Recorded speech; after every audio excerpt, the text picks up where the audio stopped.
Welcome to Nice Ashes. I'm Nate. And I'm Mike. What are we smoking today, Nate? Well, we are smoking a Cuban Delights premium cigars. It's not even a Cuban Delights premium cigar. It's a premium cigars. So I have high hopes, of course, for this one. They must have used the Google Translate or something on the label. Yes, governments wars exported from Cuba is what it says on the label. Now, I'm convinced this is not exported from Cuba, but they're talking only about the label. The label was exported from Cuba. The rest of the cigar, however, was not. Well, that'd be unique.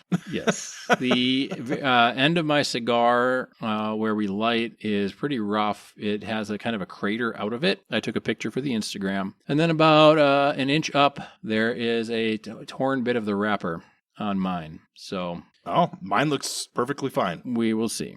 Yeah, mine looks perfectly fine. Of course, I tried to put this through a paper shredder before we started, so no, I didn't. Oh, there we go. It's a good way to get out of it. What are you pairing yours with, Nate? Well, I got a little story about that. I am pairing mine with a Dangerous Man Last Call Double IPA because Dangerous Man, the brewery here in Minneapolis, has shut its doors. It is done. It is over. They've moved on to other things. And they decided to brew one last beer, and they brewed it and released it on March 25th. And I, having small children and things to do in my life, completely spaced it. And about 2 weeks later, tried to go get it.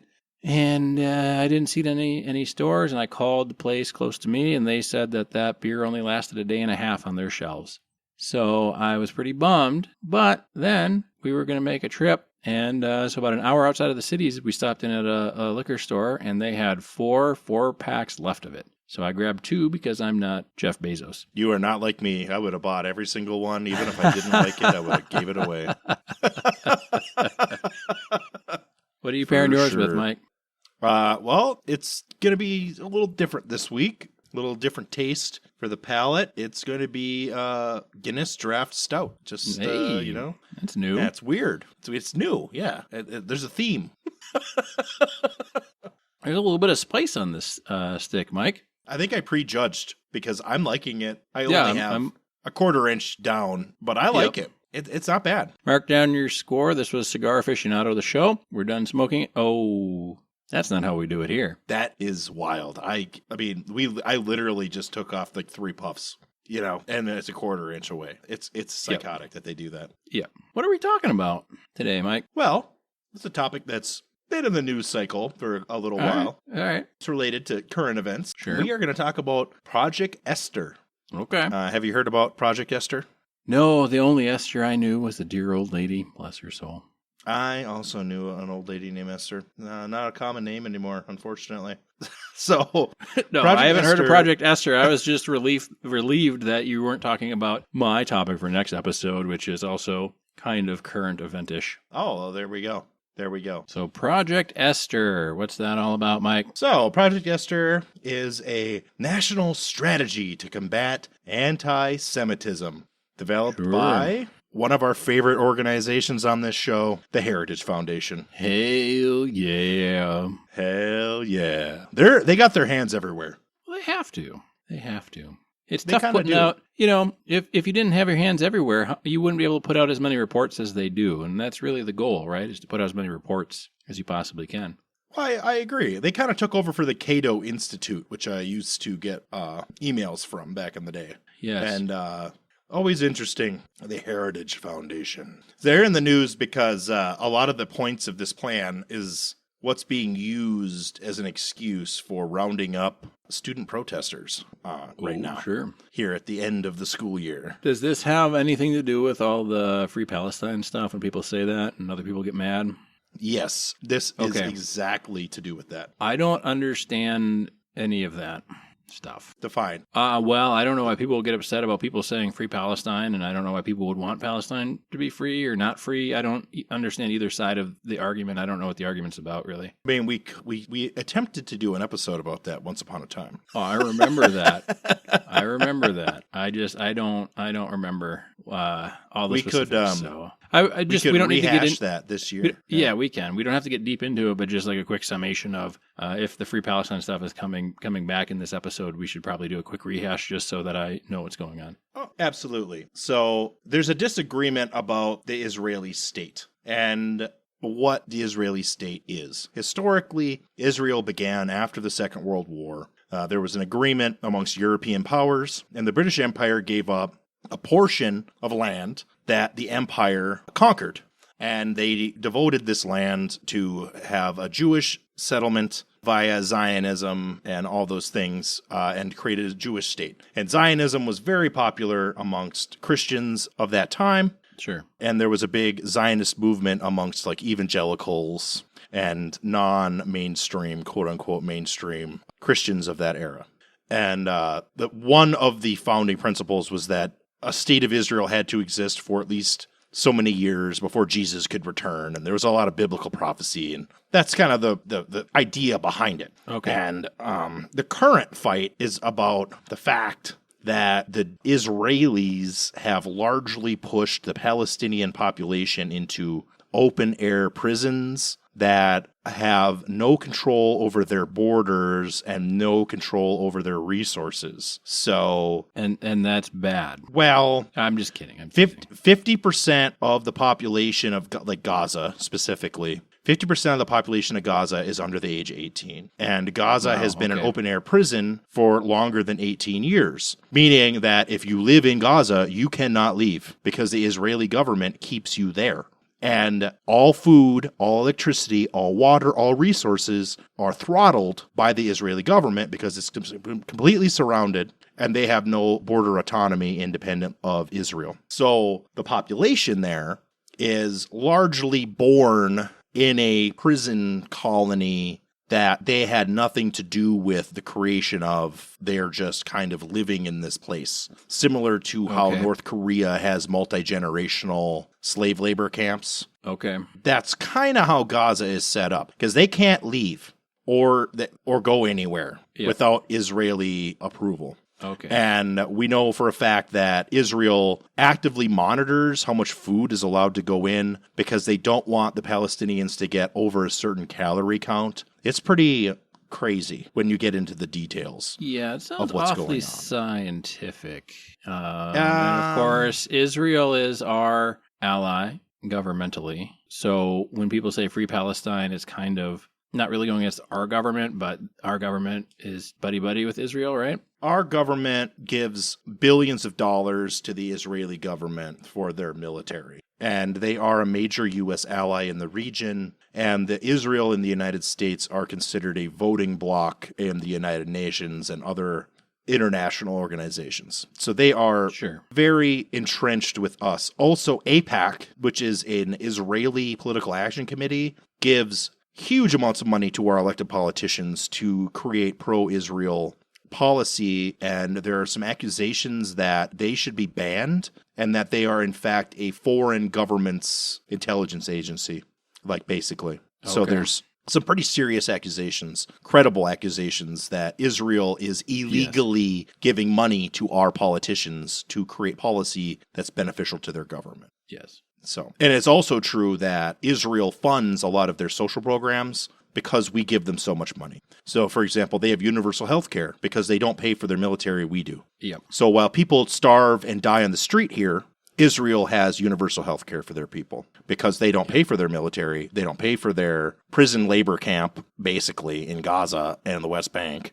And our tax dollars are funding it. So saying Free Palestine is a criticism not only of our government, their government, and also this whole bribe scheme where our politicians give money to Israel and then the Israeli government gives money to our politicians, right? It's kind of like a way to launder money for our politicians. Sure. Well, I think that was in one of the Dale Carnegie books or something where I was, if you're going to have a giant prison camp, get somebody else to foot the bill. Right. Well, and that might be going on in El Salvador right now with the United States, and we know for a fact that they're black site prisons that our government pays for. Yeah. And there might be some of that too. But the key components are At over 50% of the population of Gaza has never, ever left the Gaza because they're under the age of 18, and it's been more than 18 years since people have been able to freely enter and leave. Wow. And no other country wants them because, of course, these are radicalized, poor, uneducated people.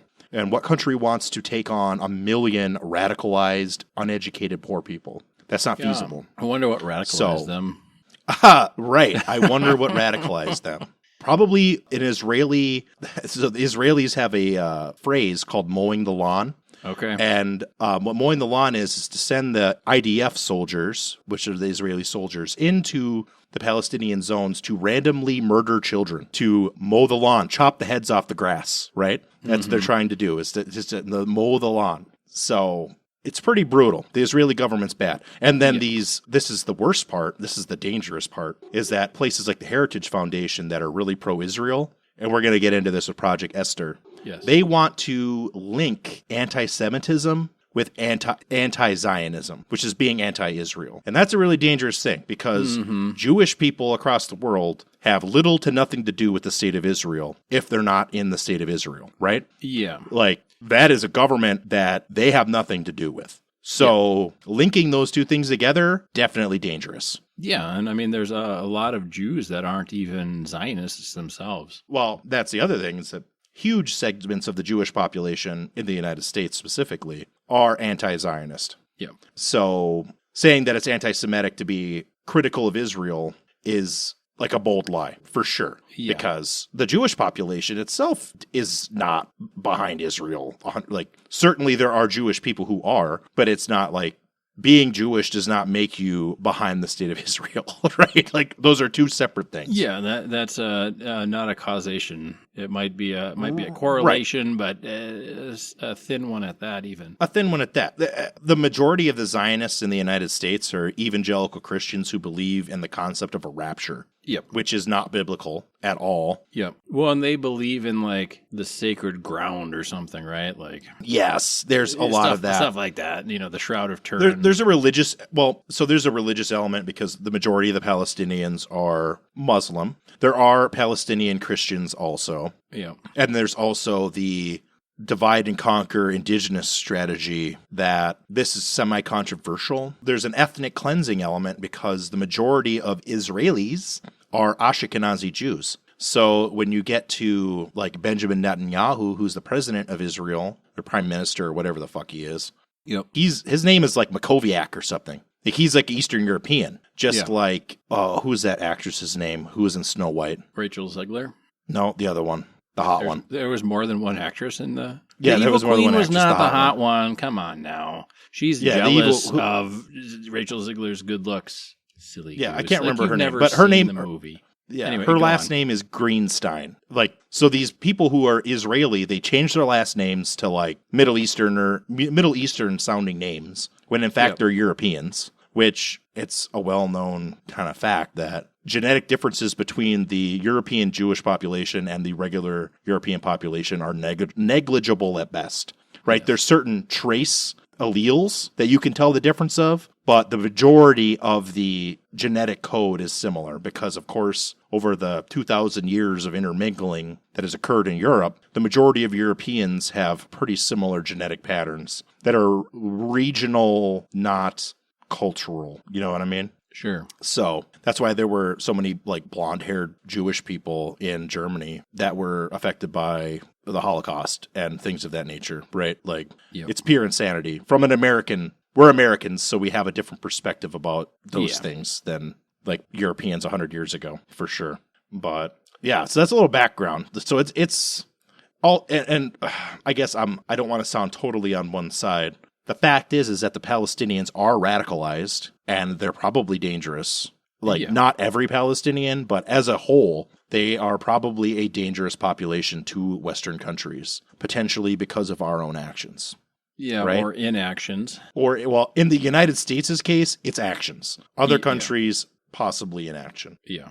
I mean, I guess it's difficult for me to side with a country that is mowing the lawn and has an open air prison block, much the same way with the Russian-Ukraine stuff, where it's like you look up, the two most corrupt countries on the face of the planet, and it's number one, Russia, and number two, Ukraine. So it's hard for me to really be, on one side or the other, but it's similar but different for sure. Well, because I'm not saying it's exactly the same thing. I'm just, you've got this radicalized population. They shouldn't be there. The only reason they're radicalized is because they've been held there. Maybe not the only reason, but a big one, right? Yeah, and they're the indigenous population for sure. They're the indigenous population of that area. Yeah. So it's similar to the American West in some ways, for sure. For sure. Yes. Like the goad them into attacking you so you can slaughter them and steal their stuff. Right? Like you just push until you have a reaction, and that legitimizes your counter reaction. And of course, you're the powerful one in the situation, right? Like the Palestinians are prisoners and the Israelis are the guards. Yeah. So, and with the American West, of course, you're talking about the Mormons and how they kept pushing and slaughtering other people, and then got themselves chased to Utah. Yeah, totally not the U.S. Army against the indigenous population, for sure. Yes. Yeah. Cigar check, Mike. I think I'm over halfway done. Oh my God. You must have been smoking during our unofficial break, because I am nowhere close to halfway. Yeah, man. Well, you up and left me, man. And I didn't have much to do, and I have like a 9% beer here. And I don't know. This one's actually pretty good. I like it. Good. You know what? I am about a quarter of the way through, and I am very surprised how much I like this cigar.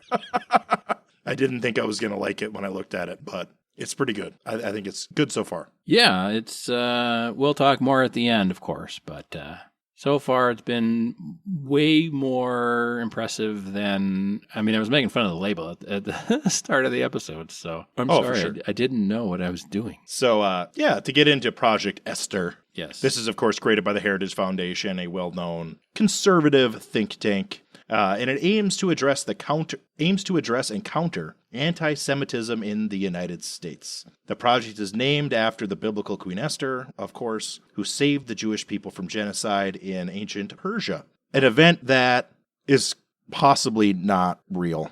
FYI, because Persia was, of course, a multicultural empire that was extremely diverse and tolerant because it was, of course, Zoroastrian, which we could get into Zoroastrianism on a different episode. But sure. Let's just say that they did not have an incentive to kill people who were not Zoroastrians. Yeah, right? well, like, in it's Persia, not part of their religious weren't they faith. a big kind of trade hub too? Yes, they were. They were a massive trade empire. Yeah, and that's a lot like ancient Egypt. A lot of the cities in ancient Egypt on the coast or whatever were big trade hubs, and they had multi-religious temples and things in their cities because they appealed to everyone because it made them money. Right. Right. Yeah. Persia famously invaded Greece and failed, and a lot of that was due to Greek aggression, like a response to Greeks attacking Persia. So they were definitely an empire, and they definitely conquered people, not necessarily goodies, but they were not known for, similar to the Romans, they were not known for mass executing people downright who didn't believe in their brutality religion. or whatever. Yeah. Right. Well, the Romans were brutal. They were less brutal than the Romans, but we were culturally diverse and accepting for, 3,000 years ago. Yeah.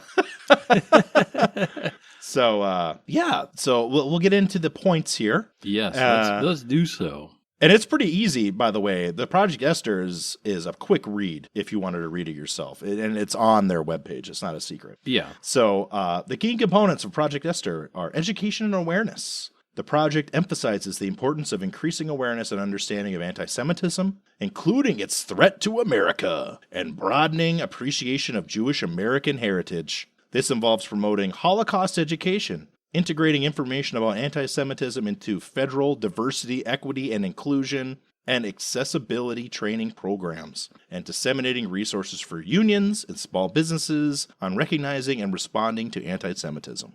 So these are all things that conservatives are opposed, by the way, but they're not against using propaganda in unions and DEI. Yeah. Not that, I don't think that anti-Semitism training is bad. It's a good thing. But we'll get into it later. Their version of anti-Semitism isn't my version of anti-Semitism. Let's put it that way. Yeah. I mean, I've seen a lot of, conservative people share, pretty racist or anti-Semitic memes against Jews, right? And I don't get it, really, but... It's old-timey. You and I are a lot more progressive than people who are a generation older than us. And like my grandmother, I grew up Catholic, I think has been mentioned on the show. And the Catholic Church of my grandmother's era was anti-Semitic.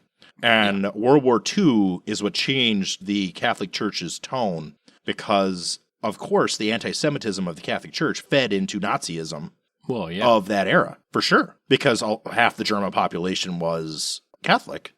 I don't know if that's literally true. That's not a literal statement. But my grandmother was German, and she was Catholic, and there's a lot of Germans who were Catholic. Sure. So it was a common trope of that era to be anti-Semitic, for sure. And I think that held over for people my parents' age. And by the time that you're our age, like we're more anti-Muslim because of things like September 11th and the war on terror, Yeah. Like that's natural. The, I don't know, maybe the greatest documentary ever made, Team America World Police. Right. Yeah, for sure.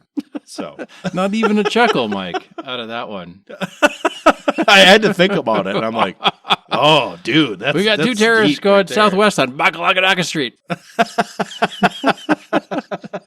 Islamic Jihad. Well, I'm a dick, but some people are assholes, and some people are pussies. But dicks like to fuck pussies and assholes.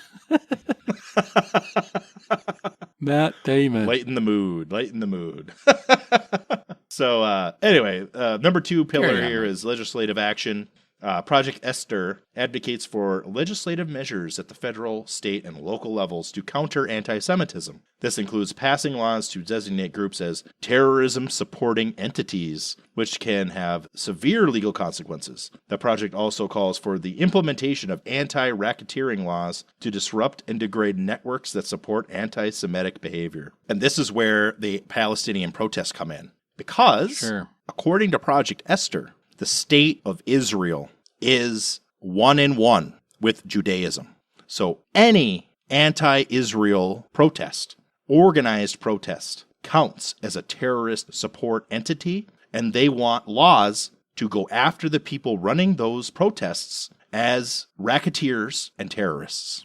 And that's what's going on right now with people being arrested. You gotta love the Patriot Act, don't you? It is. That is what they're using. They want the Patriot Act to be used to go against Americans for protesting a foreign government. And that's what it is. That's how I view it. Well, right? Israel's a foreign government. The top 3 biggest Jewish countries are, of course, in ascending order. You've got Afghanistan. Big Jews there. Big Jewish culture there. Iran, and then Israel, of course. They're all the biggest Jewish cultures. For sure. Okay. I'm kidding. I was kind of trying to do like the Donald Trump thing, where it's like you said most of Israel are the Muslims, and it doesn't make any sense. I mean, I understand they're trying to equate Israel with Judaism, and so if you criticize Israel, you're an anti-Semite, so then you can be under the Patriot Act and blah blah blah blah blah blah blah. But it just isn't true. Like the facts don't back their stance at all. But I understand what they're trying to do.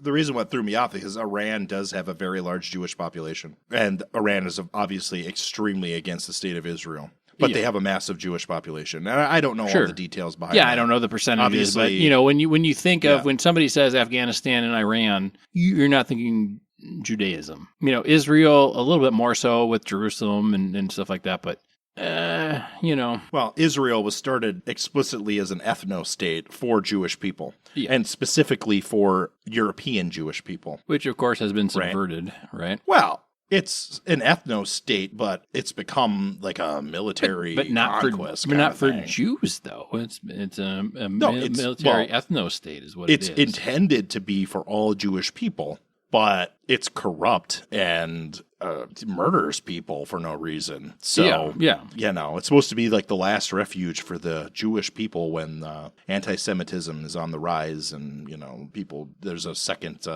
Holocaust against Jewish people worldwide or something. But sponsored that's by the the idea. United States. Well, the problem with that is, of course, like in the United States, that is never going to happen. Like, never, ever, ever. Impossible. I shouldn't say impossible. Very, very unlikely. And that's, like, we're talking in an American context. This is where we're, coming at this issue. The third pillar is community engagement and coalition building. The initiative seeks to mobilize a coalition of private organizations to build and coordinate efforts to combat anti-Semitism. This involves identifying key influencers within the Jewish community, Rabbi Shmuley, and broader society to unify support for the strategy. The project also aims to expose the critical resources fueling anti-Semitism and erode support for such movements. And again, it doesn't sound too bad until you read it itself, and they equate anti-Zionism with anti-Semitism. Yeah. And I was going to say, anytime you're writing a report and you're trying to win people to your side, maybe don't say you're trying to build a coalition. Why do you say that? Well, I don't know. I mean, maybe it's just too much Agenda 2030 stuff. They're trying to build a coalition. They're trying to get private interests involved, which means businesses, right? So they're trying to find a way to profit off of this. Like, anti-Semitism is bad unless we can profit off of it hugely, which we must be doing because we're sending Israel all this money and whatever they're doing, and somebody's getting rich off of it, but it's not you or me. And it's certainly not the people in Palestine, right? So there's a handful of politicians who don't have AIPAC reps. And Thomas Massey is one of them. And he's one of the very few Republicans you'll hear criticize the state of Israel and the shit that they're saying. Because he doesn't take AIPAC money. So these... Well, kudos to him. Yeah, kudos to him. I mean, not sarcastically. I mean, literally, like, seriously. No, I'm also being serious. Like, the majority of the politicians that we have elected take money from the state of Israel directly. Yeah. And somehow it's legal, even though it's supposed to be against the law. Hey, man, nothing's against the law if you're in power, right? Well, right. Insider trading is against the law unless you're a sitting congressperson or a senator. Or a sitting president. Or a president. Yep. Absolutely. So, and it's just corrupt as shit, obviously. Yeah. So, fourth pillar, campus and educational institutions. Project Esther focuses on addressing anti-Semitism within educational institutions. The anti-Jewish propaganda you got at college. This includes removing anti-Semitic content from curricula, aka curriculum that is critical of the state of Israel. Ensuring that faculty and staff who support anti-Semitic organizations are removed or fired, and denying access to campuses for organizations that support anti-Semitism, aka firing people who are against the state of Israel. I thought it was firing people who listen to any Kanye West music. Dude, the cancel culture is everybody he a huge anti-Semite? I don't know. He is. Yeah, he is actually anti-Semitic. Like, legitimately, he's anti-Semitic. We noticed you were at a frat party, and they played one Kanye West track, and you are now expelled. Yeah. To top it off here, the project also aims to prevent foreign members of such organizations from accessing campuses and to stop the acceptance of money from foreign supporters. So this is what's going on with students, is that the administration is rounding up foreign students who participated in pro-Palestine rallies and are deporting them. So this is why this is one of the reasons why Project Esther is being criticized, is that it is an official policy by a think tank to round up students and deport them for being anti-Israel, and to go after college professors who are critical of the state of Israel. I wonder what the equivalent would have been in the 70s, in the Vietnam era, because almost everyone was critical of Vietnam, the war. Dude, you know what I mean? There was a huge amount of people back then that totally supported the war. 100%. If there's foreign students here learning and they want to go and do a protest, I don't have a problem with it. I don't have a problem with it. If they're going to go and riot and burn down the city, a la George Floyd in Minneapolis, then I have a problem with it maybe, but I don't have a problem with people protesting.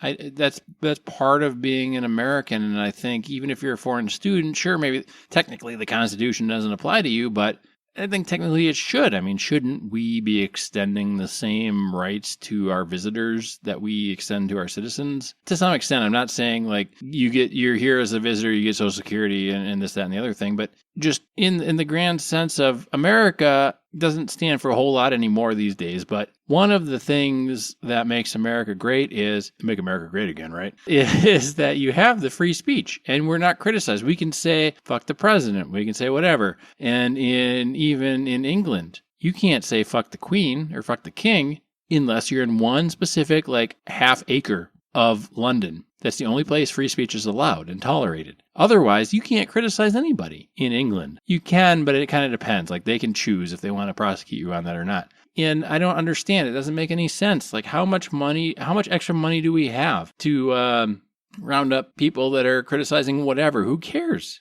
That's part of college. You're supposed to protest and whatever. Even if you're a foreign student, it doesn't matter to me, you know? If you have enough money to send Katy Perry to space, like, who gives a fuck? First of all, and I agree with you 100%, they're not just going after the students. They want to go after the professors also. Yeah, it's not just the men, but the women and the children, too. Yeah, right.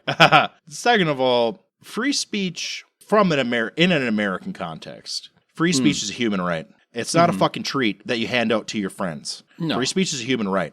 We can say whatever we want, whether it's right or wrong, whether you agree with it or disagree with it. I support the free speech of every human being, and they can say even if I don't like it, evil things that I disagree with. And it's more important for me to protect the free speech of people that I am political enemies of than it is to support the free speech of my friends, right? Because it is a principle for every human being on this earth, not that's one of a select the few. Creator endowed or something that they put in the Declaration. It's a God-given right. According to our government's constitution, it is a God-given right. Yeah. Right? So I believe, and I do believe, that free speech is something that everybody has. Like, that is a basic human right. Yeah. And I say, if you're on American soil, say what you want. I'm not coming after you. Anywhere. Well, I would say anywhere too, but you know, speech. I don't like the places that curtail it. I'm just saying some places do. So be aware of your local whatever the fucks. But if you're on American soil, I don't care if you're a citizen or an immigrant or just here having fun. Like, you should be able to say whatever the fuck you want without consequence, as long as it's, you should be able to say whatever you want. It's crazy as you want. I mean, there's limits. What the limits is, you can't yell fire in a theater if there's no fire. Like, mass hysteria. You can't make a physical threat directly. Whatever, you know what I mean. So if you're not directly endangering somebody else's life with your speech and the consequences of it, then I don't give a fuck. If it's a second level consequence, who gives a shit? That's exactly whatever. Yeah. Well, and we're supposed to be able to criticize our politicians here and our country's leadership or what have you. So I don't. Anybody on our soil, I don't care who they are. Anybody on our soil that says Free Palestine should not be charged with anything. Should not be deported. Should not be expelled. Should not be whatever. You let them do their thing. No, I'm extreme to the point where you can say with your mouth that you support Al-Qaeda.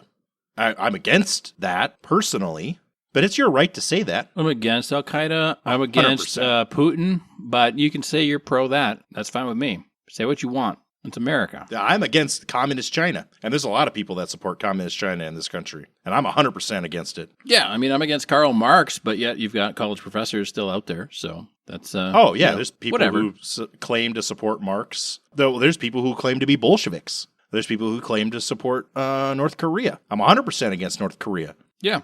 I think they're evil. Like, I think that it's a horrifying dictatorship hellhole. I agree. To my understanding. But I also agree that it's your right as a person to voice your opinion, and your opinion does not have to match mine. And that's the great thing. I think that's the greatest thing, is being able to voice your opinion regardless of if people agree with it or not. Absolutely. I mean, I'm for all the crazy conspiracy people on the internet.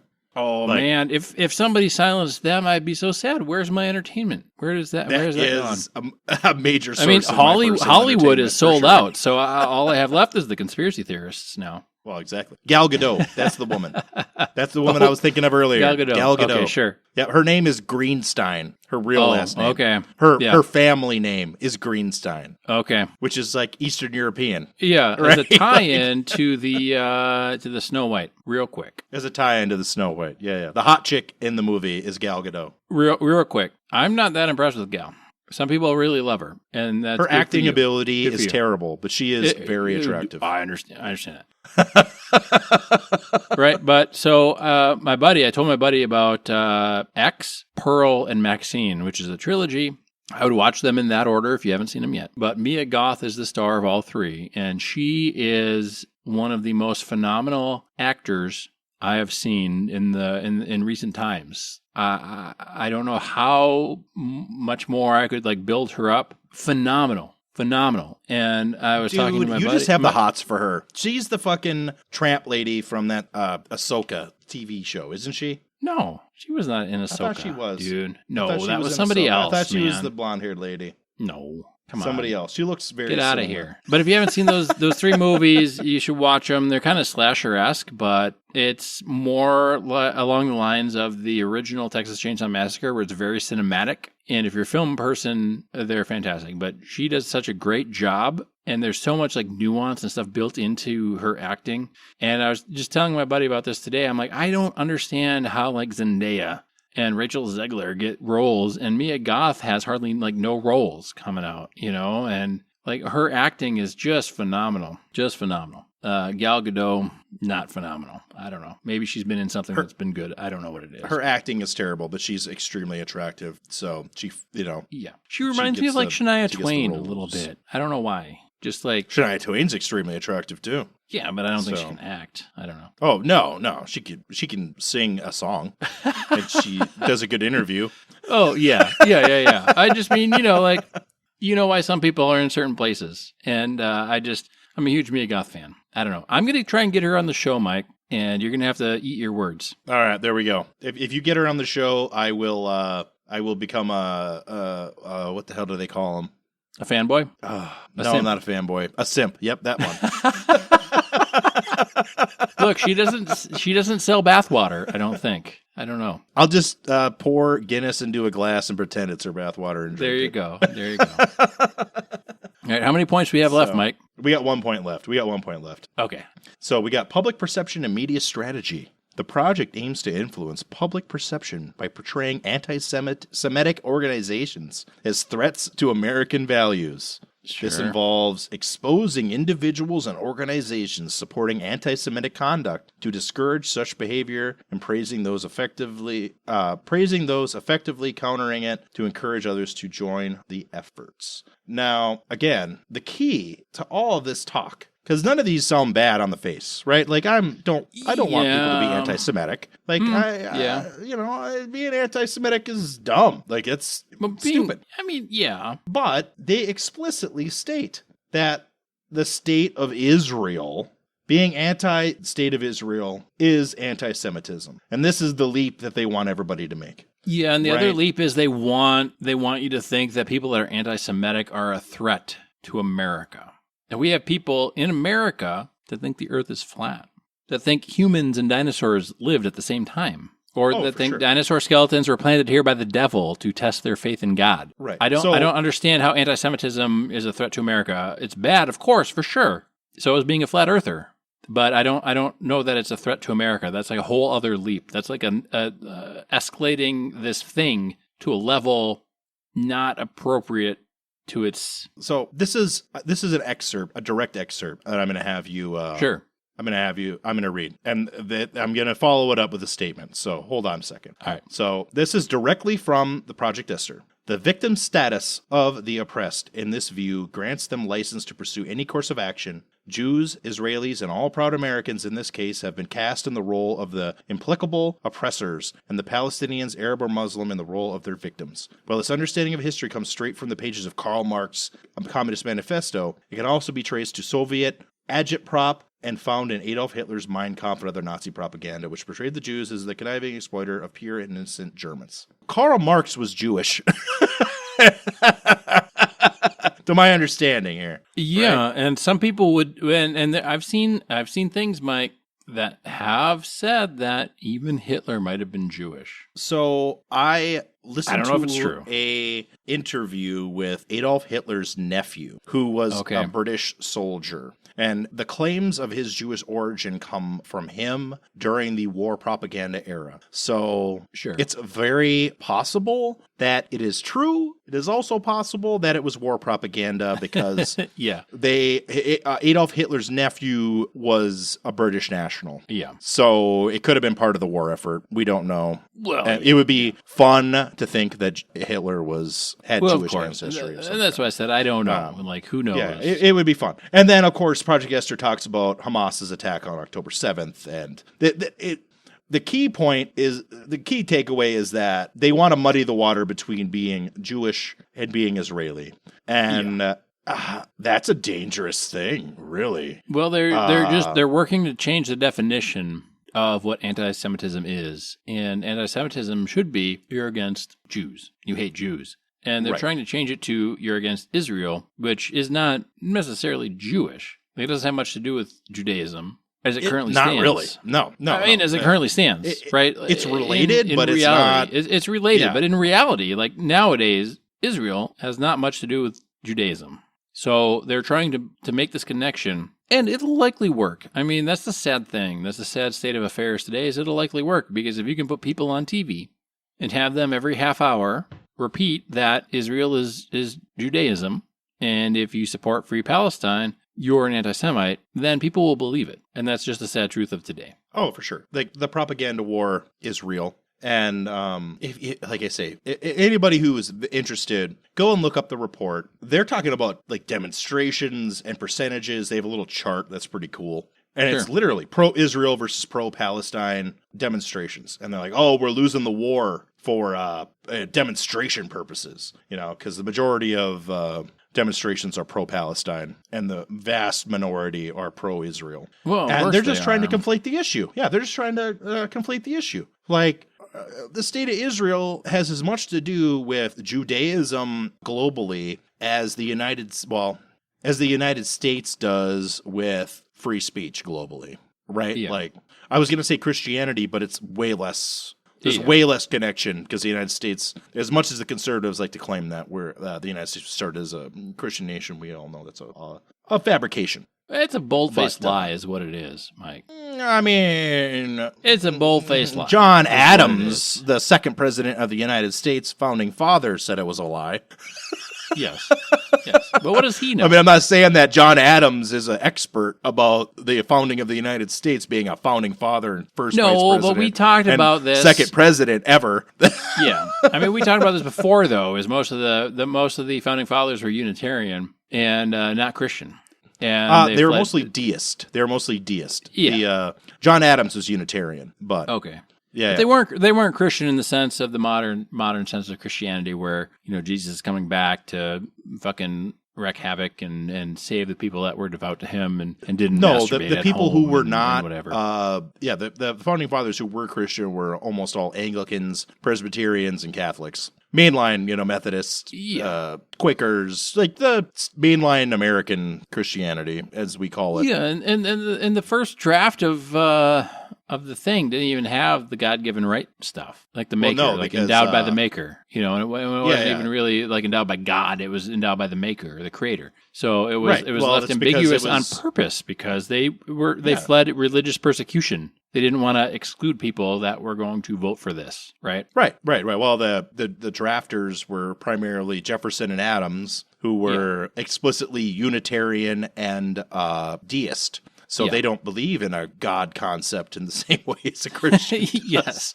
And I just these people that are like America's a Christian nation, and it's like no. And I get so mad. Because like it wasn't until 1950, right? So what? 1776, rah rah rah, hooray America, and then 1950 they decided to add under God to the Pledge of Allegiance. Well, 180 years later, they just realized the true intent of the guys who didn't do that in the first place. Yeah. Of course, the founding fathers wanted God in this. Of course, they did. For sure. Of course. 100%. Yeah. Get out of here with that, pinko bastards. Commies. Fucking commies. Thanks, Obama. Oh, man. Oh, God, this is a great line. So I'm looking at it. All right. It should be obvious at this point, even to the casual observer, that there is an active cabal of Jew haters, Israel haters, and America haters in Washington. Oh. All apparently aligned with the far left progressive movement. God, I hate that far left. Far left. Bold of them to assume that the hardcore conservatives know what the word cabal means. Oh my God. Well, one of the most, Right? like what you said earlier, one of the most Israel critical congresspersons is Thomas Massey, who is extremely conservative. Yeah. Extremely conservative. And I disagree with Thomas Massey on many things. Yes. But his integrity is not one of them. Yeah. Like, I believe that he believes. It's the same thing with the Patriot Act, man. The only governor, the governor of Wisconsin was the only one that voted against the Patriot Act when it came out. And he's a terrible guy. But the reason he voted against it was he said he didn't have time to read it. So what are the 49 other ones doing? Not reading it, of course, right? The Thomas Massey votes against a lot of stuff because he reads everything. That's his claim. Yeah. And, well, if you vote no on a lot of shit because you can't read it, I believe you. I believe you too. I believe you too. I mean, look at these bills. The Obamacare thing was put into a housing bill. It wasn't even a healthcare bill. It was a add-on, a tack-on, right? So I think that's one of the big problems in America is they tack all these things into these other things so they can say, well, what, you don't want affordable housing? Well, you're a terrible person. No, I don't want this other thing that's in there, but they've already won because they bill it as a thing. And that's the same thing that this project is trying to do. This Esther thing is you don't like open air prisons. You're an enemy of America. You're a threat to America. How? I don't like open air prisons. I don't like the murder of children in open air prisons. Well, you're a threat to America because you're an anti-Semite. No, I'm an anti-killing children. No, you're an anti-Semite because Israel is the one killing the kids. We're not going to mention that in our report, but Israel is the one killing the kids. And if you're anti-Israel, you're anti-friend of America, and they're a friend of America, of course. We've shown that for sure. And they were developed by America, and we fund them and whatever, and they give our rich people, the oligarchs, kickbacks and whatever. And you're a threat to America now because you don't like people killing kids. Well, that doesn't make any sense. But the sad thing or the sick thing is it's working because they get these talking heads. And not for our generation necessarily, because I think our generation and the younger generations are the ones that are more rah-rah free Palestine. But the older generations, the ones that actually turn out to vote, they get these talking heads. And that's their thing is they sit down and they watch these talking heads for hours on end. In the morning, in the middle of the day, in the evening, and they're saying these anti-Israel people, they're threats to America, and they just believe them because they say it enough times throughout the day that they believe it to be true because enough people have said it. And they've got the morning newscaster saying it, you've got the middle of the day newscaster saying it, and you've got the evening newscaster saying it, and you believe it as an older generation person. And as our generation, typically we don't go out to vote. We're disillusioned with voting. Some of us, like me, think that not voting is sending a statement, but it's not really sending a statement in the same sense because... Dude, I have to be forthright here. So I vote every election, and I vote in the primaries. I'm a registered Democrat. My wife doesn't vote. We've been together for 7 years. She hasn't voted one time in that time. Not one fucking time. Yeah. And I vote. I like leave the house. Like, hey, I'm going to go vote. I know she's registered to vote. I fucking registered her to vote. She doesn't even want to vote. And she just thinks it's completely pointless. And she's not wrong necessarily. Yeah. Well, and so I'll say, like, I've been not wanting to vote, but I've gone to vote the past couple of elections, and I've not wanted to go vote because I'm disillusioned with the voting process because. We talked about on the show, like I wanted to vote third party, and I followed, and this was many, many years ago when Bob Barr was running, and I don't think he's the greatest thing ever, you know what I mean? Like I'm not a fan of him anymore, but he documented the process and how the Republicans and Democrats worked together to keep him off of the ballots in a lot of states. And some of these states have crazy requirements to be on the ballot, which I don't think is right. I don't think that's fair. I don't think it's right.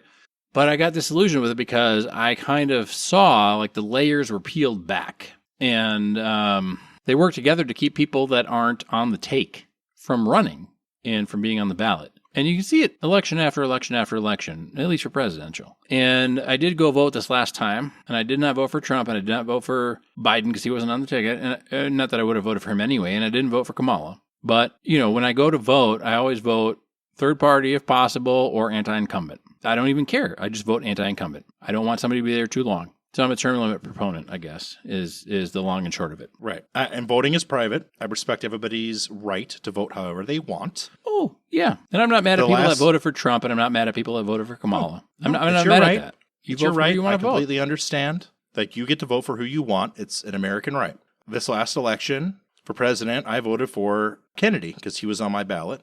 Yeah. And for everything else, I voted against the incumbent. Yep, regardless of party. And I voted both Republican and Democrat because I voted against the incumbent in every race. Yes. And I voted for the major political party, I voted against every politician who was elected. And I've been doing that since at least 2020. Yep. And when I was living in North Dakota, I voted Democrat down the ticket for the majority of it because the Republicans were the incumbents and had nothing to do with the Democrats, more or less. Even though Chase Ironside, I believe is his name, in North Dakota, ran against Kevin Kramer several years ago, and I liked him. But not a lot of Democratic politicians do I like. It's just... I vote against incumbents every time, more or less now. Since COVID, for sure. I voted against every incumbent, no matter who. I didn't vote for Johnson when he ran against Waltz. I voted third party because he was a psycho. He was a psycho. Yeah. Even my dad, who's a Republican, was like, this guy is not normal in the head. Yeah. And I'm like, all right, so... If even Republicans think this guy's a psychopath, probably a bad then he's got to be, So, that's pretty much all I have for Project Esther. Yeah, it's a pretty short doc. If you guys are interested in, like, this strange pro-Israel policy where they're trying to conflate Judaism and Israel, like, it's wrong to do that. It's wrong, but it's working. I mean, I see headlines all the time about, Harvard versus Trump and other colleges and trying to revoke even degrees, from people. And for free speech, by the way. This is anti-free speech. Well, yeah, it's anti-free speech. Anti-free speech. And even if you're on one side or the other, who cares? You still did the academic work to get your degree. So fuck off with all that shit. And you're still on the hook to pay all that fucking money that the government makes you pay. This is a total aside, but sure. I think one of the major issues we have is we no longer have the concept in the United States of the loyal opposition. And having the loyal opposition is fucking important for a country to succeed long term.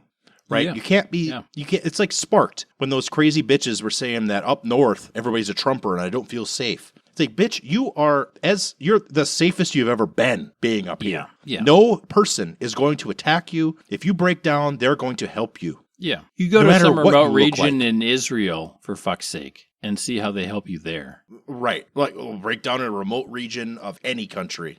That isn't a modern state. that isn't America or England or something. Well, like Japan or, like you say, a modern, industrialized place where people are generally living lives of non-aggression, right? Yep. Like... Yep. I mean, to some extent, even I would feel safe. I don't know if you could put like China and Russia in these things. I think like in the major cities of China and Russia, probably not. But I feel like in the remotest regions, you'd be probably fine in those countries because... Well, that's a trope that rural people are honest. Which is probably true. But. It's probably true. I mean, they're doing their thing, and they chose to live there. They still live there for a reason. They didn't go to Moscow or Beijing for a reason. Right. I can tell you that the people of I'm against the communist government of China, but I'm not against the people that live there. No. At all. Yeah. So, and of course, I'm against a lot of the things that Russia does, but I'm certainly not against the Russian people. Yep. They are culturally similar in many ways, right? Dissimilar, but also similar. I watch a channel called Project 55, I think. It's a car channel. And there's a bunch of dudes that own a car shop and they make crazy car builds. And they live in like northern Russia where it's winter like half the year, just like here. And I'm like, dude, I know those guys. Like, I don't, obviously I don't, but I know guys who are just like them. But you can relate to them because it's like similar. I'm one of those guys. Yeah. Like, if they were here, I'd be buddies with them for sure. Yeah. Or vice versa. For sure. Well, and I think that's the crazy thing about free speech and getting to know people is, by and large, people have a lot more in common than they do have in difference. So I don't understand people that are against a certain type of people for almost no reason other than some talking head on the nightly news told them to be against them. Dude, if you hate your random neighbor because of their political stance, you are a fucking dipshit. Yeah. Like, you need to reconsider your decisions in life because there's a lot of reasons why people differ in their opinions. And it's not usually the reason you think or the reason you're told. Right. Like people want to free Palestine not because they're a threat to America, but because they probably don't like open air prisons and killing children. But, the news told you that they're a threat to America, so now you hate them. But if you have a talk with them, which is incidentally one of the main reasons that Mike and I decided to do this podcast was because, if you invite somebody to have a cigar and some drinks with you, you get to know them. It's really hard to have a vicious fight when you're both smoking cigars and having a drink and relaxing. Yeah. Unless it's a fucking Raji's untimely demise, then fight away because that thing is terrible. But probably, that's on the definitely never buy list for sure. Yeah. We'll send that one to Israel. So, are you done with your cigar, Nate? I'm guessing yes, I am, Mike. I am done. This cigar was not at all what I thought. I liked this one all the way through. I didn't have a bad puff off of it, I don't think. I like it. I had a couple sour puffs, but I was puffing too fast. Sure, you're trying to catch up. Yeah. I was trying to catch up. I let it sit. Not very long either. A couple seconds. Yeah. I'm like, all right, let it sit a little extra long. Back to being medium-bodied and smooth and just pleasant. Yep. Not a lot of flavor change. I'm matching your rating, Mike. I'm matching your rating of a 3.5 because it was good. There was no flavor change, but this is one that if I saw these in a pack that was really cheap and I could get 15, 20 of them, I'd be like, yeah, okay. Yeah, this is a great summer stick. Oh, this is a perfect cigar to smoke while mowing the lawn. It had a little bit of spice, too. It had just a hint of spice. It wasn't as spicy as some of the other cigars we like, but when I put the cap in to light it, there was spice, and it just stayed consistent throughout.